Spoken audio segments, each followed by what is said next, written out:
اپنے اختیار میں نہیں ہوتی تھی. تو میں وہاں سے جب جاتی تھی آنکھ کا پردہ کراس کر کے جو بالکل ٹیشو پیپر کی طرح ہوتا تھا, تو وہاں پہ سب آنکھ کے مخلوقات ہوتے تھے, ان کی زندگی ہوتی تھی, ایک عجیب سی لائف ہوتی تھی. مطلب ان کے خواتین کام کرتی ہیں, چھوٹے قد کے جو ہوتے ہیں, بڑے قد کے ہوتے ہیں, سب کام کر رہے ہیں, کچھ عبادت کر رہے ہیں, بچے کھیل رہے ہیں.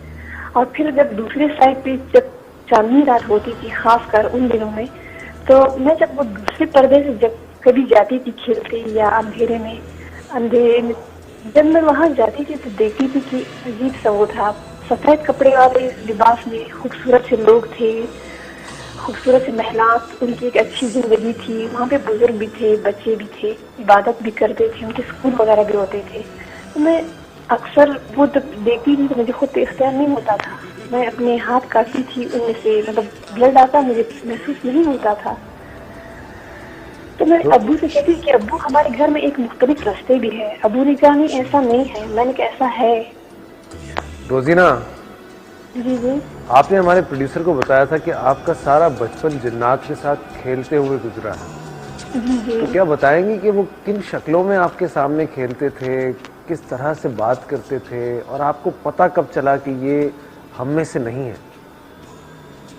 شروع میں تو ہمیں پتہ نہیں چلتا تھا, لیکن یہ تھا کہ دادی اماں اور کہانیاں سناتی تھی کہ اس طرف مت جاؤ, اندھیرے میں مت جاؤ, قبرستان مت جاؤ, چونٹیوں کے پاس مت جاؤ, یہاں آپ کو جو ہے مختلف وہ نظر آتے ہیں, آپ پہ جن آئیں گے. تب مجھے سسپینس ہوتا تھا کہ جن کیسے انسان پہ آتے ہیں. میں خوب نہا دھو کے فریش ہو کے اس جگہ پہ بیٹھتی تھی کہ جہاں پہ چونٹیاں ہوتی تھی, جہاں پہ مطلب اندھیرا ہوتا تھا, کیونکہ ہمارا گھر کافی بڑا تھا. جس طرف ابو وغیرہ جانور وغیرہ باندھتے تھے, وہ خود بخود جانور ہمارے کپ کپاتے تھے, وہ وہاں پہ کھڑے نہیں ہو سکتے تھے, خود کھد جاتے تھے.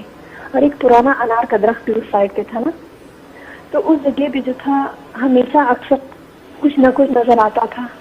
تو میں دیکھتی تھی کہ کوئی اگر فوت ہو رہا ہے تو مجھے نظر آ جاتا تھا, کسی کا قتل ہوتا تھا تو میں دیکھ لیتی تھی. مطلب ایسے واقعات تھے کہ کچھ بھی ہو رہا ہو تو میں فوراً گیٹ کر لیتی تھی. تو اس حوالے سے اپنے خاندان کے کتنے لوگوں کی روحیں نکلتے ہوئے آپ نے دیکھی ہیں؟ ایک جو تھا ہمارے دور کے رشتے دار تھے, جب وہ فوت ہو رہے تھے میں نے دیکھا کہ لمبا سا آدمی اس کے پاس آتا ہے اور وہ کہتا ہے کہ میں نے 3 دن سے میں یہاں پہ ہوں, میں ایک آدمی کو لینے آیا ہوں. میں جب دیکھتی تھی میں نے کہا یہ تو ہمارے اپنے رشتے دار ہیں. تو میں نے امی سے کہا کہ امی کوئی آیا ہوا ہے وہ اس کو لینے کے لیے. امی کہتی تم کیسے باتیں کر رہی ہو. تو تیسرے دن اس کی فوتگی کی خبر آ جاتی تھی. پھر جب میں دیکھتی تھی کہ اسرائیل علیہ السلام پھر ہمارے محلے